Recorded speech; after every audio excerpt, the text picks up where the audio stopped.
অবিশ্বাস্য প্রাইস আজকে অসম্ভব সুন্দর একটা ভাইরাল ড্রেস আজকে আপুদেরকে দিয়ে দিব। এত ভাইরাল ড্রেসটা আপনারা দেখলে চিনে ফেলবেন, আমি জানি আপনারা অনেক ইন্টেলিজেন্ট। আই নো এই ড্রেসটা এত রিজনেবল প্রাইস আজকে সেল করে দিব উরবানো কালেকশন থেকে, আপুরা বিশ্বাসই করতে পারবেন না।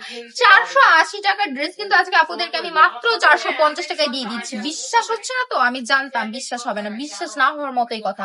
তারপর আমি ভাবলাম যেহেতু ঈদের সিজন, প্রত্যেকটা মেয়েরই একটু সুন্দর সুন্দর ড্রেস পরতে ইচ্ছে করি। ইভেন যেই গরম পড়েছে বাবারে বাবা, এই গরমে তো প্রত্যেকটা মেয়ের একটু কমফোর্টেবল ড্রেসের দরকার হয়। সেই কথা চিন্তা করে আমি ভাবলাম যে এবার 480 টাকার ড্রেস 450 টাকা সেল করে দিই, প্রত্যেকটা মেয়েরই উপকার হবে, তাই না আপুরা বলুন? এত সুন্দর সুন্দর ড্রেস কিন্তু উরবানো কালেকশনে অনলি মাত্র 450 টাকা পেয়ে যাচ্ছে। তাও কিন্তু আবার আপনার সম্পূর্ণ ক্যাশ অন ডেলিভারি, একটা টাকা কিন্তু আমরা অ্যাডভান্স নিচ্ছি না। ডেলিভারি ম্যান যাবে, আপনার প্রোডাক্ট পছন্দ হবে, তারপর আপনি তার হাতে পে করতে পারেন, প্রোডাক্ট চেক করে তারপর। আর আমাদের রিটার্ন পলিসি আছে, যদি আপনার প্রোডাক্ট পছন্দ না হয় তাহলে কিন্তু আপনি ডেলিভারি ম্যানকে ডেলিভারি চার্জটা দিয়ে তারপর রিটার্ন করে দিতে পারেন। আর যদি সরাসরি শোরুমে চলে আসতে চান, চলে আসবেন বাটি বাজার 2500 নারায়ণগঞ্জ আইপিসি ব্যাংকের দ্বিতীয় তলায়।